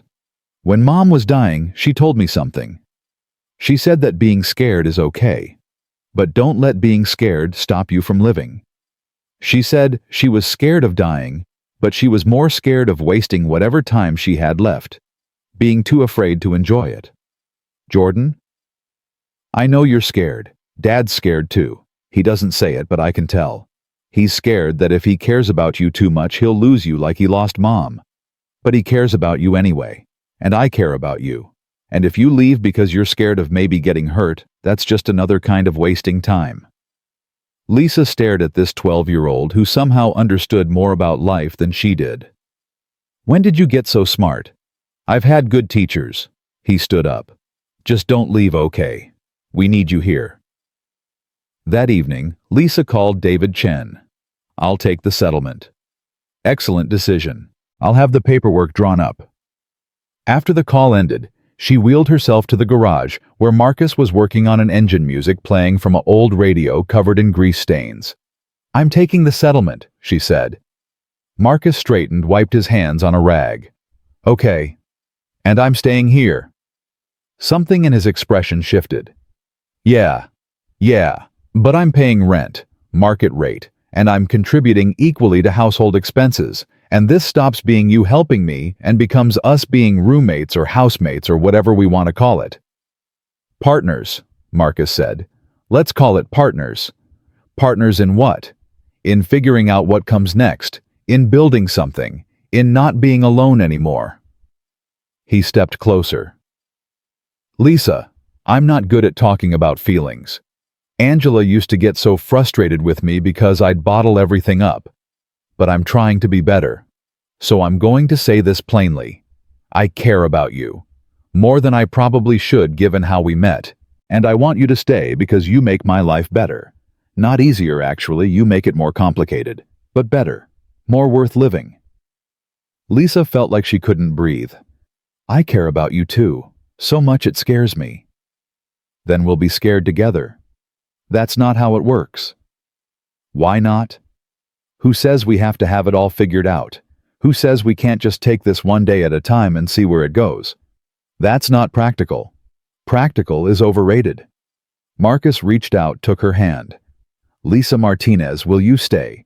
Not as my house guest or tenant, or someone I'm helping. As my partner. As someone I choose to build a life with, whatever that life looks like. That sounds dangerously close to a proposal. Maybe it is. Not marriage, I'm not ready for that, and I don't think you are either. But a commitment. To try. To stay. To figure this out together. Lisa looked at their joined hands. His were rough, calloused from years of mechanic work. Hers were soft but strong, rebuilt through months of using her arms to compensate for legs that didn't work. Different hands, different lives, different histories, but somehow fitting together. Okay, she said. Yes, I'll stay. I'll try. I'll be your partner in whatever this is. Marcus smiled, and Lisa realized she'd do almost anything to see that smile.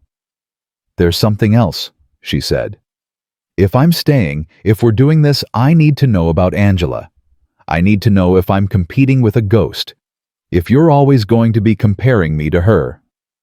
Marcus's smile faded. He let go of her hand, leaned against his workbench. Angela was the love of my life. I'm not going to pretend otherwise. We had 18 years together, and they were good years. She made me a better man, taught me how to be a decent father. When she died, part of me died with her. Lisa's heart sank. But, Marcus continued, that doesn't mean there's no room for anyone else. Angela used to say that love doesn't divide, it multiplies. That you don't run out of love by giving it to more people. And I think she was right. What I feel for you isn't what I felt for Angela. It's different. But it's real, and it's growing. And I don't think Angela would want me to spend the rest of my life alone because I'm afraid of feeling something for someone else. How do you know? Because the last thing she said to me, the very last words were, "Don't stop living." She made me promise. Made me swear I wouldn't turn into some bitter widower who closed himself off from the world. Said she wanted Jordan to see me happy again someday. Wanted me to find a reason to keep going. His voice broke. You're that reason, Lisa. You and Jordan, you're why I get up in the morning now. Lisa wheeled closer, took his hand again. I'm not her. I know. I don't want you to be. I want you to be you. Even though I'm broken. You're not broken. You're adapted. There's a difference. Marcus squeezed her hand. Lisa, I've rebuilt engines that everyone else said were totaled. I've taken things that looked like scrap metal and made them run again. Not by making them like they were before, but by working with what they are now. You're not broken. You're just different than you used to be. And different isn't wrong. You're really good at metaphors for a mechanic. Angela taught me. Said I needed to learn to talk about feelings in ways that made sense to me. So I started thinking about people like engines. Everyone's got damage. Everyone's got parts that don't work right. The question isn't whether you're damaged. It's whether you're willing to keep running anyway. And you think I'm worth the effort. I think you're worth everything. The kiss happened without either of them quite deciding it would. Lisa pulled him down. Marcus bent to meet her, and suddenly they were kissing in his garage with grease-stained walls and the radio playing old soul music and everything feeling both terrifying and exactly right. When they broke apart, both breathing hard, Marcus rested his forehead against hers. That was... Yeah, Lisa agreed. So we're doing this, actually doing this. I guess we are. Jordan's going to lose his mind. Lisa laughed. He'll probably say he knew all along. They told Jordan at dinner, or rather they tried to, but Jordan interrupted before they could. Finally, he said, I was wondering when you two would figure it out. Marcus blinked. Figure what out? That you like each other. Like each other. It's been obvious for weeks. Obvious to whom? Lisa asked. Everyone. Mrs. Washington has a betting pool going on when you'd get together. She put money on Valentine's Day. She's going to be mad she lost. Marcus put his head in his hands. The whole neighborhood knows. Yep, Patricia Hayes said she knew something was going on, said you've been happier, less sad all the time. And you're okay with this? Marcus asked carefully. With me and Lisa being together. Really together. Jordan rolled his eyes. Dad, she already lives here. She already has dinner with us every night. She already helps me with homework and watches movies with us. What's different except you're finally admitting you like her? It's different because... Marcus struggled for words. Because she's not Mom. Jordan finished. I know, she'll never be Mom. But that doesn't mean she can't be important. Both things can be true.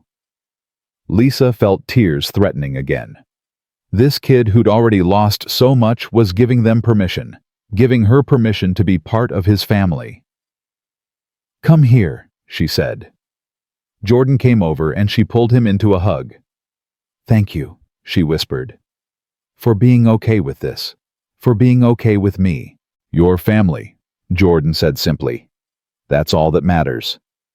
The settlement finalized in April, with enough money to change Lisa's life completely. She paid off her medical debt, bought a reliable vehicle with hand controls, set aside money for emergencies, and she bought a third of ownership in Marcus's house. You don't have to do that, Marcus protested when she showed him the paperwork. Yes, I do. If I'm staying, if this is permanent, I'm not just a tenant. I'm an owner.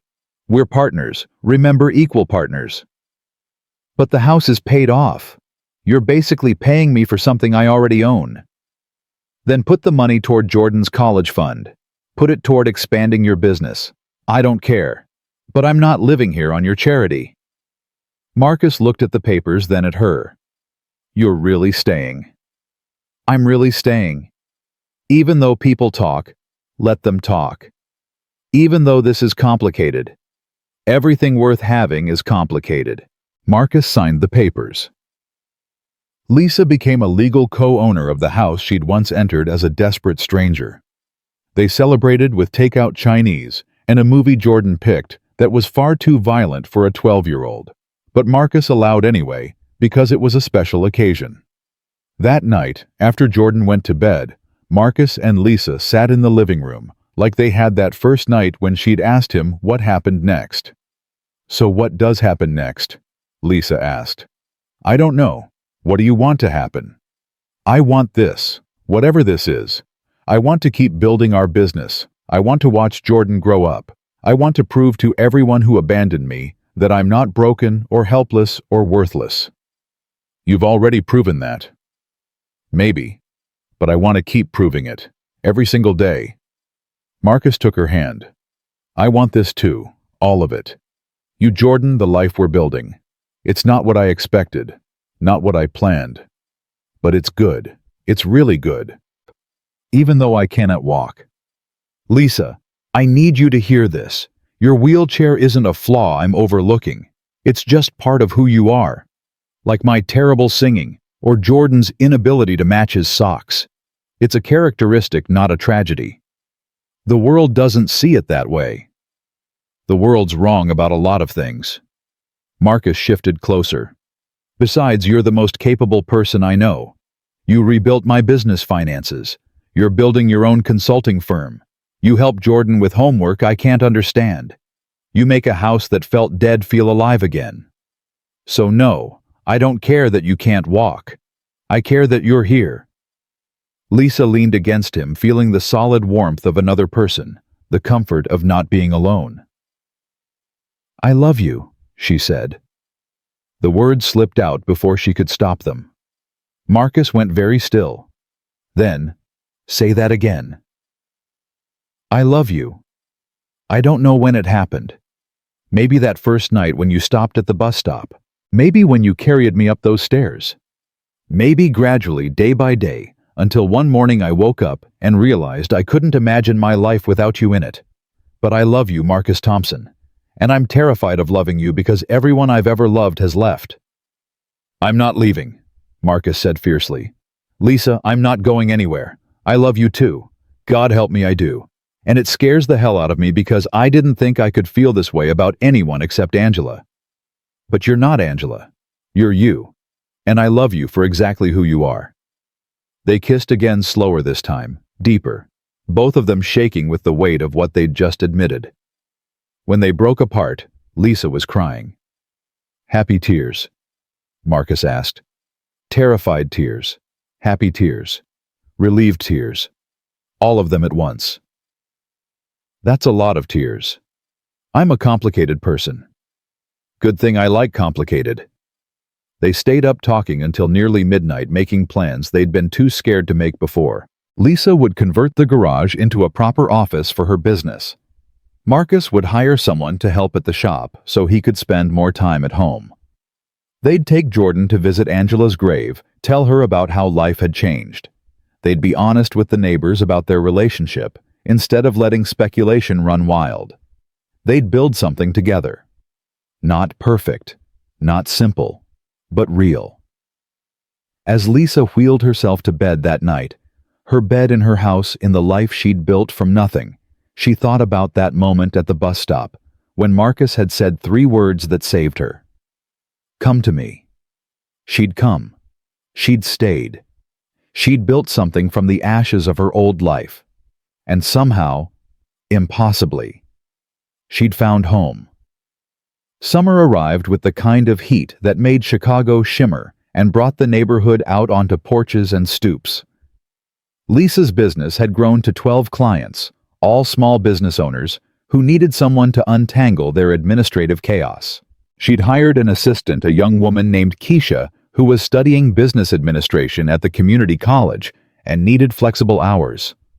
The converted garage office had proper accessibility features, now a ramp. Marcus had built himself wide doorways, everything at the right height. Jordan finished 7th grade with straight A's and an award for Best Science Project. Marcus framed the certificate and hung it in the living room next to photos of Angela. Lisa noticed he'd added new photos too, ones of the 3 of them together, creating a visual timeline of their unconventional family. Things were good. Better than good. Lisa kept waiting for the other shoe to drop, for something to go wrong, for this happiness to reveal itself as temporary. But days turned into weeks, turned into months, and Marcus was still there every morning making coffee. Jordan still did his homework at her desk while she worked. The 3 of them still had dinner together every night and watched terrible movies on Sundays. Then, the first Sunday in June, everything shifted. They were at the cemetery, visiting Angela's grave, something they did monthly. Jordan had brought flowers. Marcus had brought the coffee Angela used to love from the shop she'd frequented. Lisa hung back, uncertain whether she belonged at this ritual. Come here, Marcus said, gesturing to her. Lisa wheeled closer. Angela's headstone was simple, elegant. Angela Marie Thompson, beloved wife and mother, taken too soon. Angela, Marcus said, talking to the stone like he always did. I brought someone I want you to meet officially. This is Lisa. She's living with us now. She's important to us. To me. He paused, his voice thick. I think you'd like her. She's stubborn like you were. Smart like you were. She makes Jordan laugh, and she makes me remember that life keeps going, even when it feels like it can't. Jordan added his own thoughts. Mom, Lisa helps me with homework, and she doesn't get mad when I don't understand stuff the first time. She makes really good pancakes. Not as good as yours, but close. And Dad's been happier since she came. He doesn't cry in the garage anymore when he thinks I can't hear him. Marcus's jaw tightened at that revelation, but he didn't deny it. Lisa felt like an intruder on something sacred.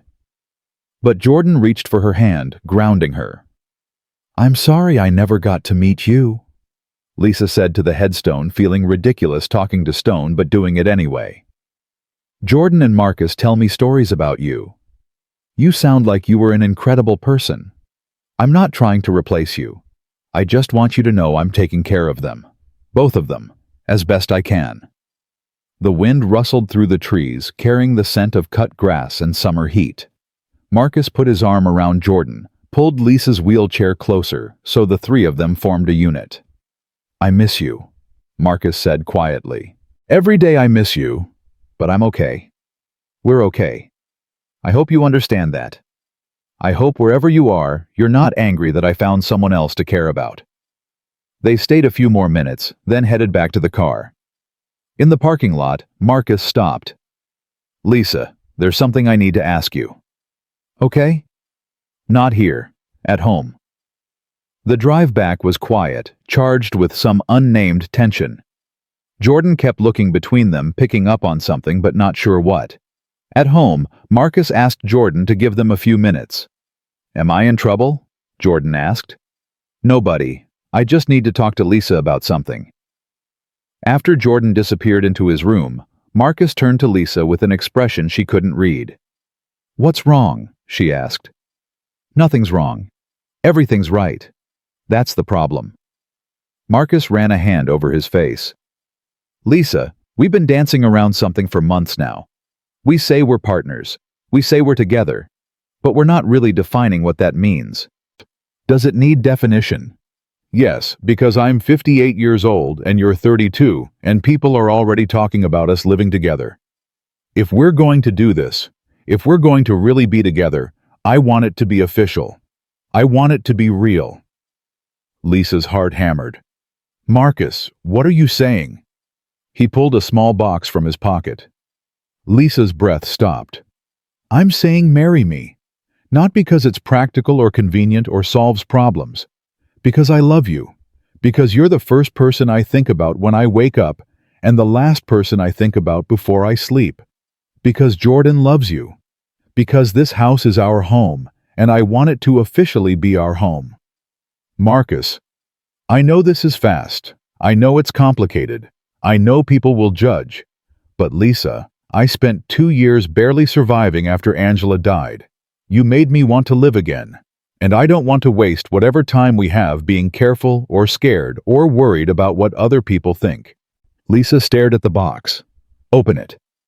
Marcus opened it to reveal a simple silver band with 3 small stones, blue, green, and clear. "Sapphire for Angela," Marcus explained. "She was born in September. Emerald for Jordan, born in May. Diamond for you because you're April. I wanted all of us represented. Past, present, future. All part of the same family. You included Angela. She'll always be part of my life, part of Jordan's life. I'm not asking you to compete with her memory. I'm asking you to add to our family. To make it bigger, not replace what was." Lisa's hands were shaking. "I can't believe you're asking me this." "Is that a no?" "It's an I don't know." Lisa wiped tears from her eyes.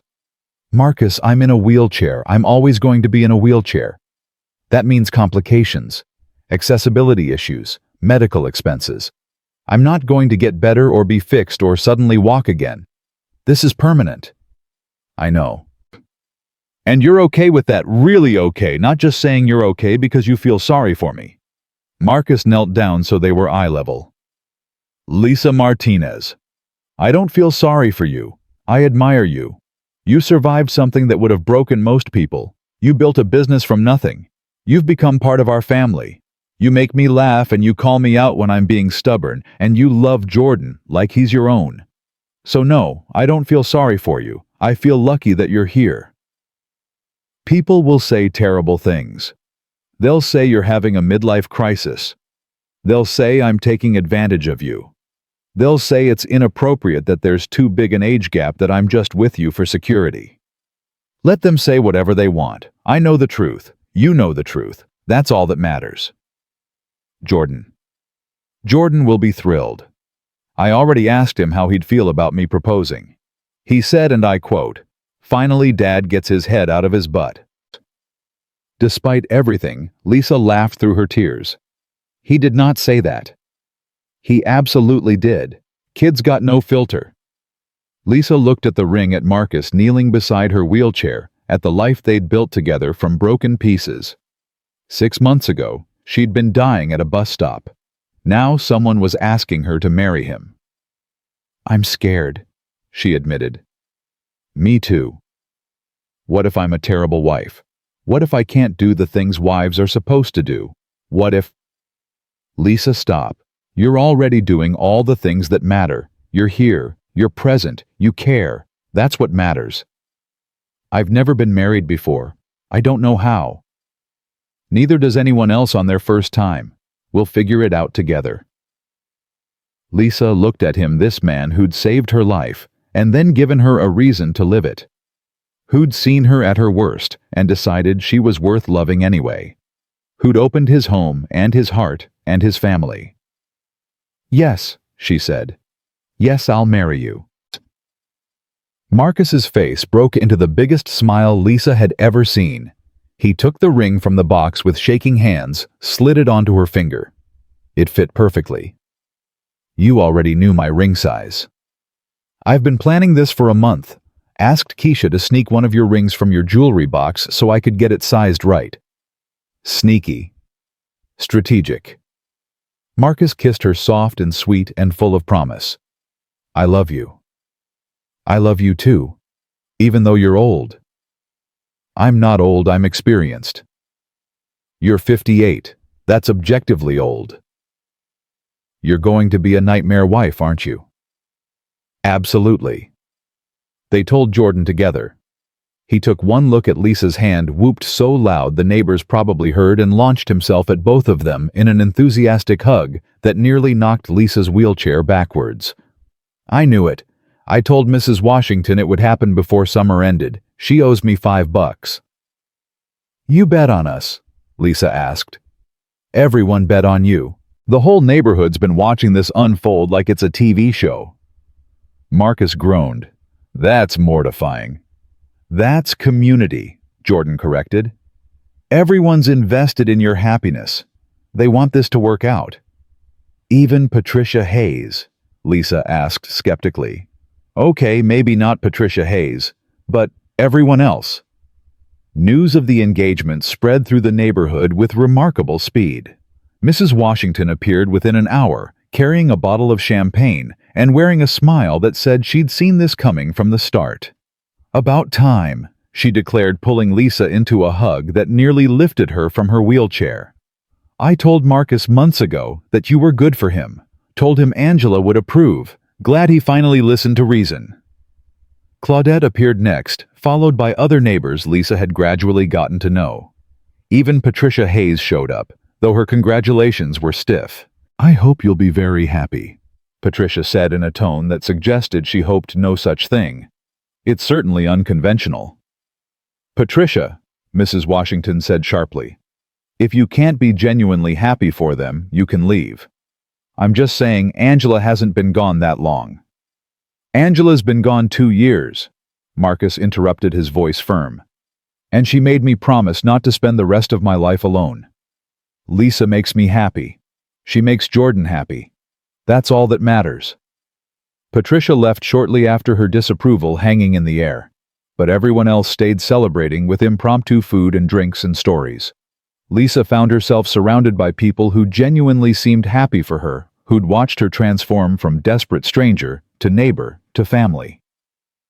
"You've come a long way," Claudette said quietly, sitting beside Lisa while Marcus and Jordan were occupied with other guests. "That first night when Marcus brought you home, I wasn't sure what to think. Thought maybe he was having some kind of grief-induced crisis. But you've been good for him, good for both of them. You've built something real here. I'm still scared it'll fall apart." "Everything falls apart eventually. The question is whether you build something strong enough to weather the falling apart." Claudette patted her hand. "You and Marcus. You're strong enough. I can tell." Later, after everyone had left and Jordan had gone to bed, Marcus and Lisa sat on the back porch in the cooling evening air. Lisa's ring caught the light from the kitchen window, still unfamiliar on her finger. "We should set a date," Marcus said. "How about tomorrow?" Lisa joked. "I'm serious. I don't want a long engagement. I've already wasted 2 years being alone when I could have been living. Let's not waste more time. Marcus, planning a wedding takes time. Months, usually. Then let's not plan a big wedding. Let's do something simple. Just us, Jordan, whoever we want there. Nothing fancy. Just real. Lisa thought about that. Thought about big weddings with all their complications and expenses and stress. Thought about trying to navigate venues that might not be accessible, dealing with vendors who might not understand her needs, fielding questions from distant relatives about her wheelchair. Courthouse, she said suddenly. Let's get married at the courthouse. Just like regular people getting married because they love each other, not because they want a spectacle. You sure most women want the dress, the flowers, the whole thing? I'm not most women, and I don't need a spectacle. I just need you and Jordan, and proof that this is real. They set the date for 3 weeks away, enough time to get the license and make basic arrangements, but not so long that they'd overthink it. Jordan appointed himself the unofficial wedding planner, taking his duties with unexpected seriousness. We need witnesses, he announced at breakfast one morning. At least 2. I'm thinking Mrs. Washington and Claudette. Sounds good, Marcus agreed. And we need to tell people so they don't freak out when they find out after. Like Keisha should probably know, and Dad's friends from the shop, and maybe we should invite some of Mom's family. Marcus and Lisa exchanged glances. They hadn't discussed Angela's family, her parents who lived in Florida, her sister who lived in California, people Marcus hadn't talked to much since the funeral. What do you think? Marcus asked Lisa. I think Jordan's right. They should know. They might not come, but they should be invited. Marcus made the calls that evening. Lisa listened to his side of the conversations, heard the surprise, the cautious congratulations, the underlying judgment. Angela's mother asked if he was sure he was ready. Angela's sister asked pointed questions about Lisa's age and circumstances. They think I'm rushing into this, Marcus said after he hung up. Think I'm not thinking clearly. Are you? Probably not, but I don't care. Lisa, I've been thinking clearly for 2 years, and all it got me was loneliness. Maybe it's time to stop thinking so much and just feel. Angela's family declined to attend the wedding, but sent their wishes. Marcus seemed relieved more than disappointed. This wedding wasn't about pleasing other people or living up to expectations. It was about 2 broken people choosing to build something together. The morning of the wedding arrived with clear skies and nervous energy. Lisa woke early, her stomach a tangle of anxiety and excitement. She'd bought a simple dress, cream-colored, nothing bridal, just something nice that she could wear again. Keisha came over to help with her hair and makeup. You're really doing this, Keisha said, applying mascara with careful precision. I'm really doing this. You nervous? Terrified. What if I'm making a huge mistake? What if... Lisa. Keisha stopped, met her eyes. I've worked with you for 3 months. I've seen how you and Marcus are together. I've watched you with Jordan. This isn't a mistake. This is the best decision you've ever made. How do you know? Because you smile now. When you first hired me, you barely smiled. Now you smile all the time. That's not a mistake. At the courthouse, Mrs. Washington and Claudette waited with flowers they'd insisted on bringing, despite Lisa saying they weren't necessary. Jordan wore a suit that was slightly too small. He'd grown again, and couldn't stop fidgeting with his tie. You look beautiful, Jordan said when he saw Lisa. You clean up pretty good yourself, kid. Marcus appeared from wherever he'd been waiting, and Lisa's breath caught. He wore a dark suit, nothing fancy, but he looked good. More than good. He looked like someone choosing to move forward, choosing to live, choosing her. Ready? He asked. Ready. The ceremony was brief, bureaucratic, nothing like the emotional affair when Marcus had married Angela 19 years ago. But it felt right anyway. Real. When the officiant asked if Marcus took Lisa as his wife, he said, I do, with a voice that shook with emotion. When Lisa was asked if she took Marcus as her husband, she looked at Jordan standing beside them, at Claudette and Mrs. Washington, witnessing this moment, at Marcus with his scarred hands and grief-worn face and stubborn determination to keep living. I do, she said. They kissed in that sterile courthouse room, and somehow it felt sacred anyway. Jordan cheered. Mrs. Washington cried. Claudette took approximately 1,000 photos on her phone. "You're married," Jordan said like he couldn't quite believe it. "We're married," Marcus confirmed. "Does this mean I should call Lisa Mom?"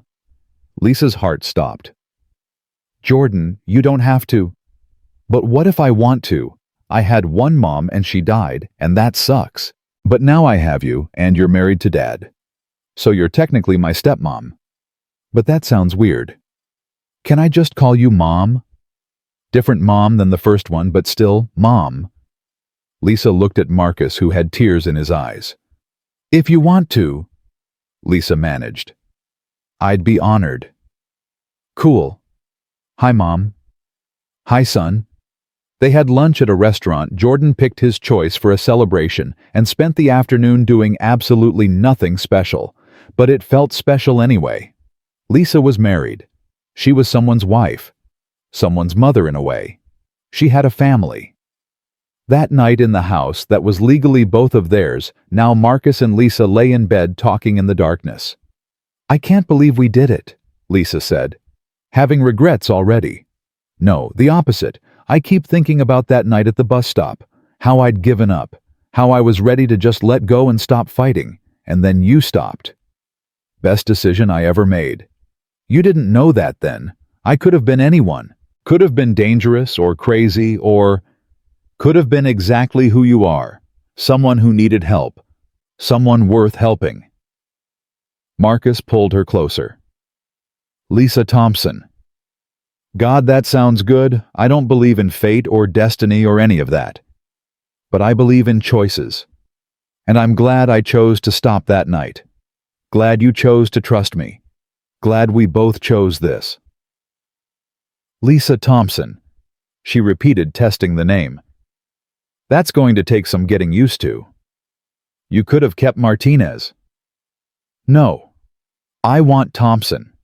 I want to be part of your family officially. Want Jordan to know I'm committed to staying." "He knows. Still, it matters to me." They lay in comfortable silence for a while. Then Marcus said, "There's something I need to tell you." Lisa tensed. "That sounds ominous." "Not ominous, just honest. I'm not going to be easy to live with. I have bad days where I miss Angela so much I can barely function. I get stuck in my head. I'm stubborn and set in my ways, and I forget to communicate what I'm feeling. I know all that. I married you anyway. And you're not easy either. You push yourself too hard. You're convinced you have to prove you're not a burden when nobody thinks you're a burden. You're stubborn in your own way. We're both disasters. So we're disasters together." "Exactly. But Lisa, I'd rather be a disaster with you than perfectly functional alone." That's possibly the least romantic thing anyone's ever said to their wife on their wedding night. "You want romance? I can do romance. You're beautiful and brave, and I love you. Better. You make my life worth living again. Much better. You're the best thing that's happened to me since Angela died, and I'm grateful every day that I stopped at that bus stop."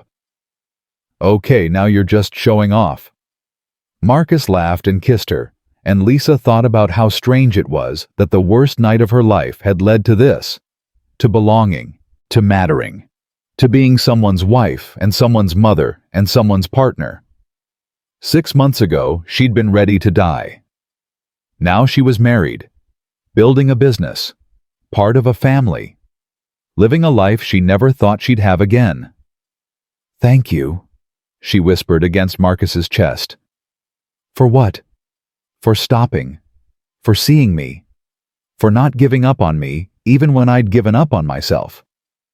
You're the one who did the hard work. I just gave you a place to do it. You gave me more than a place. You gave me a reason." In the next room, Jordan was probably still awake, too excited about having a mother again to sleep. Outside, the neighborhood was settling into nighttime quiet. Mrs. Washington was probably already telling everyone about the wedding. Claudette was probably posting the photos on social media. Patricia Hayes was probably judging from her house down the street. But in this room, In this bed, in this life, they'd built from desperation and determination and dumb luck. Lisa felt something she'd thought she'd lost forever. Safe. Wanted. Home. Marcus Thompson had said 3 words that cold November night that changed both their lives. Come to me. She'd come. She'd stayed. She'd married him. And somehow, impossibly, they'd both found exactly what they needed in each other. Not perfect. Not uncomplicated. Not what either of them had planned. But real. And good. And worth fighting for. Lisa Thompson fell asleep that night with her husband's arm around her and a smile on her face. She'd survived. More than survived. She'd found her way home.